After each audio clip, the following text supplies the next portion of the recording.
Hello, welcome to the podcast. I can't believe I've never done a specific podcast episode on this subject before, but I definitely know that I have mentioned coffee enemas, the subject that we're going to be talking about today, in a lot of them because they are such an amazing tool and I've used them personally for many years. I actually swear by them and I literally think that they saved my life and gave me my life back because when I added them in, I was at a point where I was still in my childhood home, which was high in toxic mold. And I was just feeling a little bit stuck. For the years prior, I was trying all of these gut protocols and detoxes and supplements and wasn't really seeing a difference. But then after introducing coffee enemas, I noticed a dramatic shift. When at that point, it was hard for me to tell whether things were working or not. And my first couple of experiences were very different. The first one that I did, I'm going to cover in today's episode what they are. I feel like, what the hell are you talking about? What they are, how to do them, the different equipment, and there's also going to be a PDF guide attached in the show notes. If you just want to download that, it will have everything in there, plus some frequently asked questions. But I think it needed its own podcast episode, even for just me to share with clients when I'm talking them through how to do them, because I can feel like it's hard to explain the benefits and how you feel until you've done one. And so many of my clients feel very overwhelmed or a bit nervous about them until they do the first one and they're like, okay, that was really easy, and people actually go on to really love them. I was I was that person too. So the first ever coffee enema that I did, I felt afterwards like my brain had come back online for the first time in years. It felt like this cloud, this fog had been lifted, and I honestly didn't realize how bad my brain fog was until it had cleared after that first enema. And then the rest of the day, I had so much energy, and this is when I was really struggling with chronic fatigue, a lot of joint pain, a lot of histamine and mast cell reactions. So the rest of that day, I was super productive. At the time, I was writing blog posts for my website. I think I wrote 2 or 3 blog posts. I cleaned the house. I just felt really unstoppable. And I think that was my body or the universe telling me this is going to be a really crucial tool for you. But then I made some mistakes, and me being me, just with the personality that I have, when I find something that I like and that works, I'm gonna continue doing it as frequently as possible. But now I know it's all about being slow and steady. The first few times I also made the mistake of not taking a binder afterwards. So at the time, I didn't realize I was recirculating a lot of toxins. So I think what happened is the first time my body just really released a lot of toxins, or it just gave me some relief. But then I did one the very next day.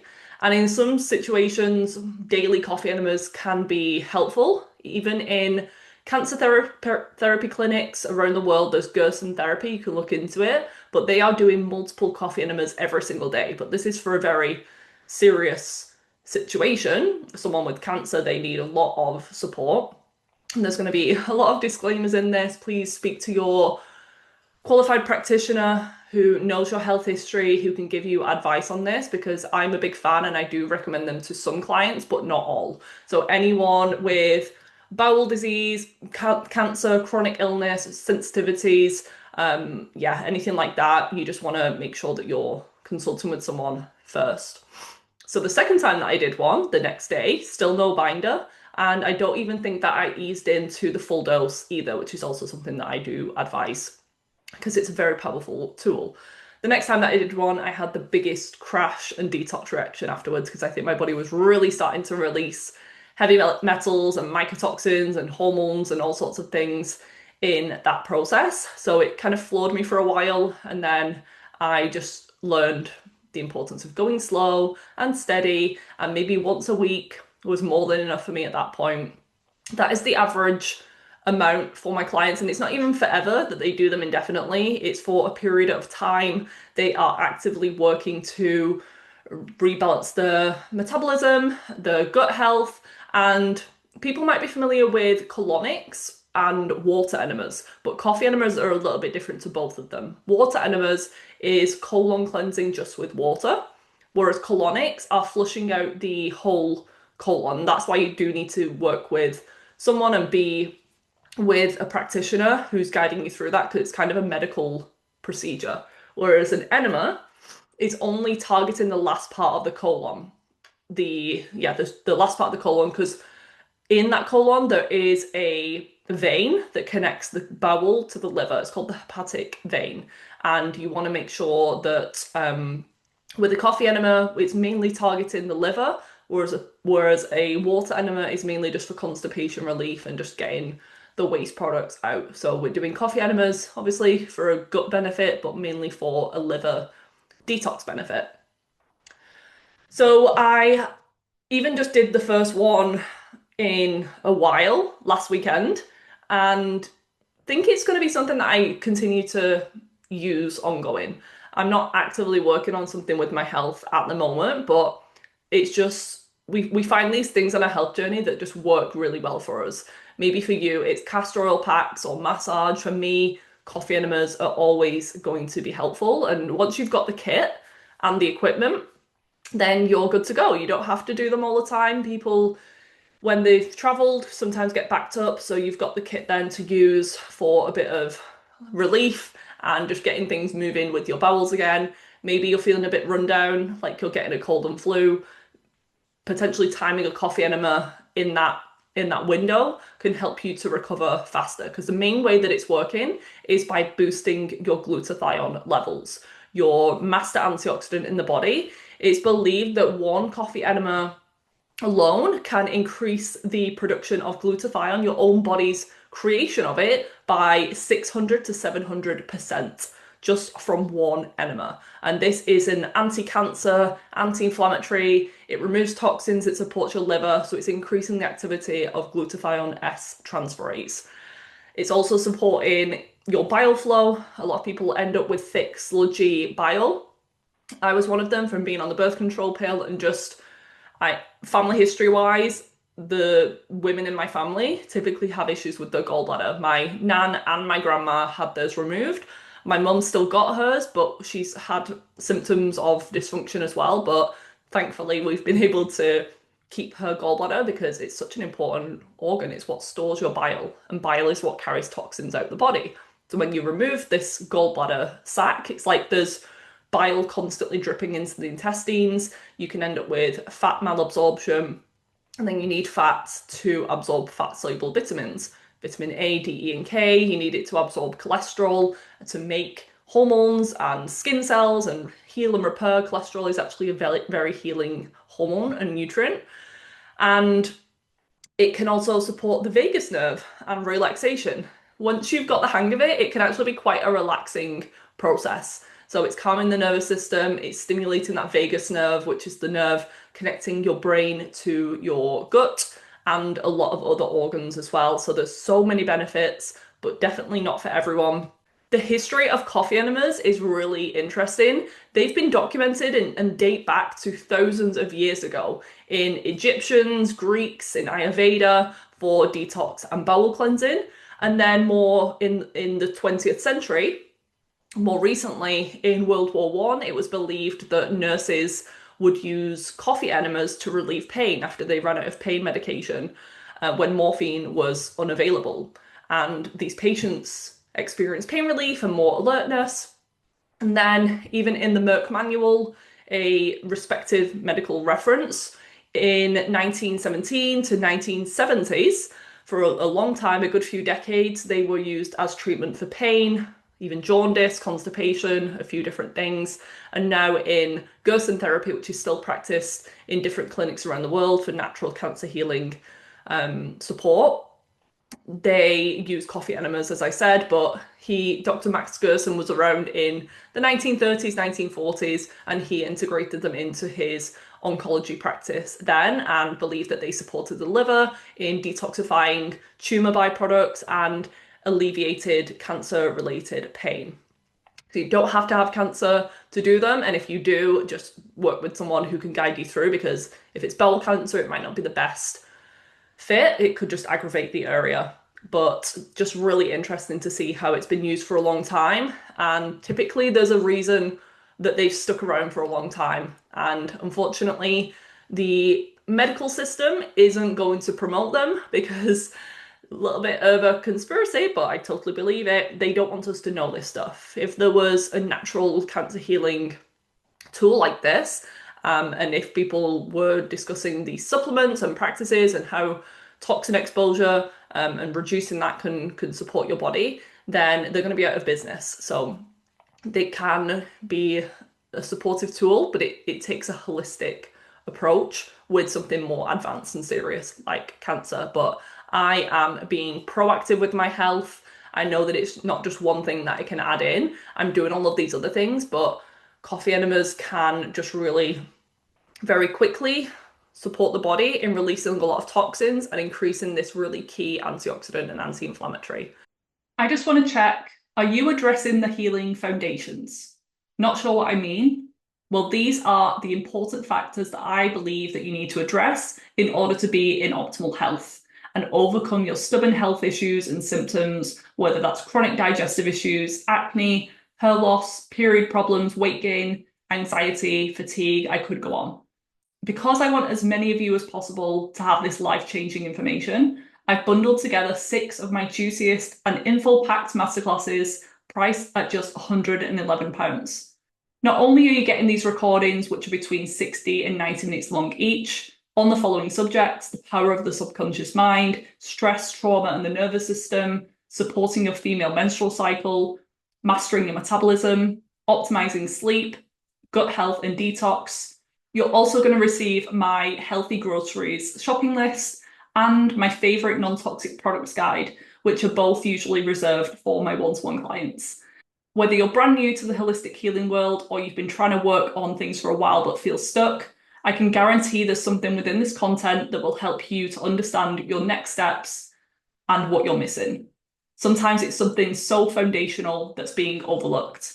Get instant access to the Foundations bundle today for just £111 by clicking the link in the episode show notes, and I can't wait to hear about what you've learned. Grab your pen and paper to make notes and get started today. So what do you need in order to do a coffee enema? You need a coffee enema kit. I've got one right here. I've had a few over the years because sometimes some of the parts break or I just get really scared that there's bacteria and things growing in there, so I just switch it out every few years. But as long as you're cleaning it correctly, and I just use warm soapy water for the bag part of it, and then I'll use an antibacterial for the tube and the tip, because that's the only part that's really getting potentially contaminated with bacteria, and that's the part that goes inside the body is the tip. There are a few brands. I'm going to link to 3 different options in the show notes, but the PDF guide that's attached in the show notes too will have some of the bag options. So there's the silicone bag, so you can just search Enema silicone bag Enema Kit, or people use a stainless steel bucket version. They have these enema bulbs. That's not what I'm recommending here. That's a little bit different. So you want the one that's like a bag or a bucket with a tube and then a nozzle, and they all come within a kit. Just find one that's been rated and looks decent. They're not super expensive, maybe like 20 to 30 pounds. And then the coffee, ideally, is a light roast coffee. It always needs to be organic, and the light roast is a bit different to what you would drink, so I would never personally drink it. It smells a bit weird. But there's brands like S.A. Wilson's, Robusta Health, Organic Coffee Cleanse Company, just on Amazon again, or if you're a client of mine on the Natural Dispensary, you can search Organic Enema Coffee on there. There should be some options. And the light roast is higher in some beneficial compounds like palmitic acid and the caffeine too. I get asked all the time about the caffeine. People saying I'm super sensitive to caffeine, can I do them? Yes, you can still do them, because I was that person as well. You just want to do them way away from bedtime. So in the morning, ideally after you've already had a bowel movement, or early afternoon. You can get an increase in energy afterwards, but it's not really from the caffeine, it's from the detox response. So if I've done them too late in the evening, it has disrupted my sleep, but it's more of a energy increase from your body just feeling better and upregulating processes and detoxes as opposed to the actual caffeine itself. But if you are sensitive, you always want to go slowly, build your way up. The full dose is around 4 tablespoons of this organic light roast coffee, and you might want to start with a teaspoon or just water, just to get yourself used to the process itself. And it should be room temperature, slightly warm, but just not cold and not super hot. So you just let it come down so it feels like a comfortable temperature. If it's too hot or too cold, if it's too cold, you're going to cause some cramping. If it's too hot, obviously you're at risk of burning. So we don't want to be silly with it. And then water to brew the coffee. It can't just be tap water that's got chlorine and all of these things in there. It needs to be filtered water. And if you don't have a filter for this, you can buy glass bottled water that's filtered, like mineral water or something like that. So that's everything that you need. And then how to actually do a coffee enema. I'll tell you how I do them. With the coffee solution itself, sometimes I will use less water because if I want to do one like quickly and I don't have time to let the coffee cool down, I will use my 4 tablespoons of the coffee and then I'll brew it on the hob with, you're meant to use about, so 3 tablespoons of coffee, sorry, to 4 cups of water. And if I'm in a bit of a rush, I'll use less water. I'll use maybe 2 cups of water. And then when it's been brewed, I'll then add some cool water to it just to dilute it more, just to get to the 4 cups. And then it'll be more likely room temperature. If not, you can brew the whole 4 cups and then just let it come down to room temperature. But that's just going to take a little bit longer. So I'll use a saucepan and put the water in there and I'll boil it with a lid on for 5 minutes to begin. Then I will take the lid off, I'll put it down to a simmer, and then I'll let it simmer for 15 minutes. This is kind of an important process, the brewing process itself, to activate some of these compounds. And then they're saying that the body temperature, to let it cool down to, is about 37 to 40 degrees. So you want to strain the coffee. I use a almond milk or nut milk bag. I bought this specifically for coffee enemas, but if you just search almond milk or nut milk bag, it's just like a strainer, or you can use a colander or something, or a whatever else you would strain something in. And then you would take all of this to your bathroom and you want to stay as close to a toilet as possible. In my parents' house, my childhood home, the bathroom was quite small, so I would actually just lay on the landing. It shouldn't be a messy process, but just put a towel down under you that you don't mind getting a bit of coffee on there. And just get comfortable, put some blankets down, but just with something that you don't mind getting a little bit messy, potentially if the coffee drips on there. So I'll put like a blanket and then the towel over the top. I'll sometimes use a little pillow or a bath pillow and have that ready to go. Keep some toilet roll nearby just to wrap around the tube as you're putting it in there. Sometimes it drips onto your hand, the coffee. So yeah, I'll just keep some toilet roll close by. And then you're going to pour the coffee solution into the Enema Kit, and then I'll give it a little bit of a flush through to begin, just to make sure that there's no air bubbles. So there's a valve on these coffee enema tubes. You just open the valve, let the coffee flow through, just so there's no trapped air, then close it up, and then you're pretty much good to go. In some cases, and I've done this before when I've got a bit more time, if I'm feeling a little bit backed up or I just want to make sure everything's super clean in there and get the most benefits out of it, you can go in with a water enema first. You don't need to hold that one. So you just put some room temperature, slightly warm water, let that enter your body, and then just release that into the toilet, then go in with the coffee enema. You can do that if you have extra time, but it's not necessary. But ideally, if you've had a bowel movement first, that's just going to be even better. And you want to lubricate the nozzle, the tip that's going into your back passage. You can use some organic lubricant. There's brands like Yes or coconut oil can be a good one. And put that over the nozzle. And then I just put a little bit on my bum as well. And then you're lying on the floor. You're going to hang the bag on, I hang it on my shower or maybe a coat hanger on the back of the bathroom door or something. You just want the bag or the bucket to be elevated. And then the nozzle is kind of flowing down, and then you're going to insert the tube into your butt. So you lie down your right-hand side. This is because your liver is on the right-hand side and you want it to pass through the hepatic portal into the liver, and that's going to circulate around a few times. The goal is to hold the coffee in your body for up to 20 minutes. But the first few times that you do it, it might literally be 2 minutes, and then you need to just get up off the floor, remove the tube and release into the toilet. But it can definitely come in waves, so it's worth just trying to ride it out a little bit, because you could be like, oh my God, suddenly I need to stop, and then a few seconds later you're absolutely fine, but don't risk it too much where there could be an accident. So it might take a few minutes for the liquid to actually get into the body. You want to go super slowly, make sure there's no coffee grounds in there, because if there is, that might cause some cramping. If you let the coffee in too fast, that can cause some cramping too. It might take a few minutes to allow it fully in. You can stop and start at any time. There can be some gurgling sensations. It might feel a little bit weird, just very like watery and sloshy in your belly when you lie on the floor. And there might be some very like mild cramping or discomfort, but you can massage your abdomen at the same time, but just really try to relax as much as possible. And then you can either keep the tube in there once the coffee's all in, if you would rather just keep it in there and just relax for 20 minutes. That's the ideal time, or just remove the tube at that point and then continue laying on the floor. This is where the extra tissue comes in handy. You can, as you're removing the tube, just so it doesn't kind of spill or anything, you'll just remove it slowly with some tissue wrapped around, and then I just turn it up right, just so it's not leaking out of the top, and then I just throw it over the bath till I have finished. And then, yeah, lay there, read a book, listen to a podcast, watch a YouTube video, and your blood is actually circulating around your liver, I think around 3 or 4 times during the 20 minutes. So it's having a really nice effect on improving the health of the bile, cleaning out your gut.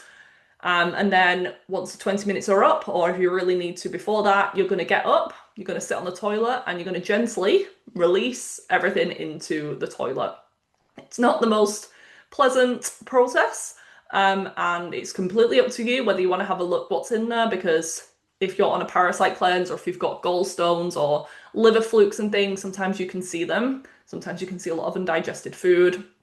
Sometimes people don't pass a lot. That can show that you're chronically dehydrated and your body's just absorbed a lot of the liquid. So just bear that in mind for next time. Really make sure you're hydrated as possible beforehand.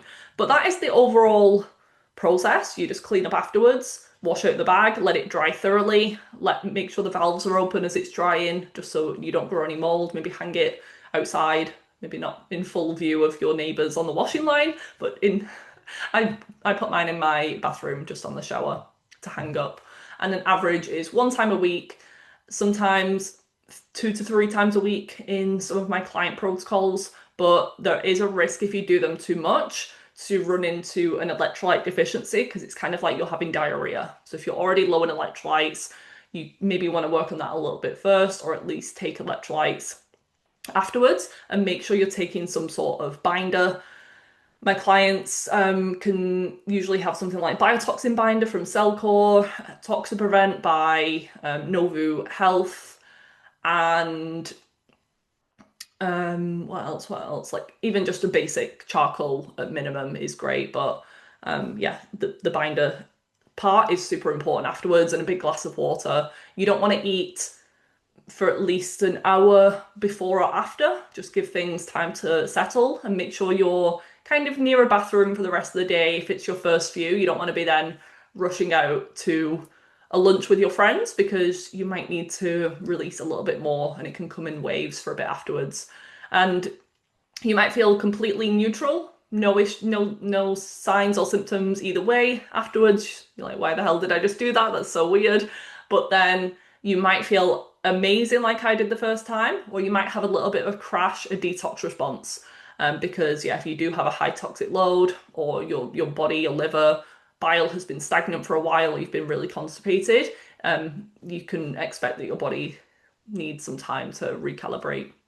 So that is my overview of coffee enemas. Again, main benefits and why I would use them with clients, often during a gut protocol or parasite cleanse or something, just to support the body's liver detox and avoiding constipation, make sure bowel motility is optimal. The coffee compounds like caffeine and caffeosterol are absorbed through the mucosal veins, and they support the bile flow and liver detoxification. The glutathione, they have helped with some of my clients and myself personally with headaches, histamine reactions, migraines, anxiety even, sleep issues, bloating, constipation, all of these different things. They can help with strengthening the bowel muscles. So I don't believe that you can become reliant on them. It's not like you're taking a laxative and it's got these addictive properties in it. They can actually help to strengthen the bowel contractions and bowel muscles. So either way, so if your bowels are really overactive and you're prone to loose stools, it can help to strengthen them up so they slow down. But if you're already prone to slow motility and constipation, they might help to speed it up and improve this peristalsis, this wave of motility that should be happening through the gut. And brain function, mental clarity, brain fog, all of these can be potentially supported as well. Just being mindful of the disclaimer at the start again as we got into it, and make sure you're cleaning the bag properly. Risk of electrolyte deficiency if you're doing them too often. If you've got hemorrhoids, any issues in the large bowel or cancer or anything like that, please speak to your practitioner. But there is a coffee enema guide that's got a few more frequently asked questions in there. You can find a few of my favorite enema kits linked in the show notes. If you've got any questions, please let me know. And if you try them, I would love to hear how you got on with them.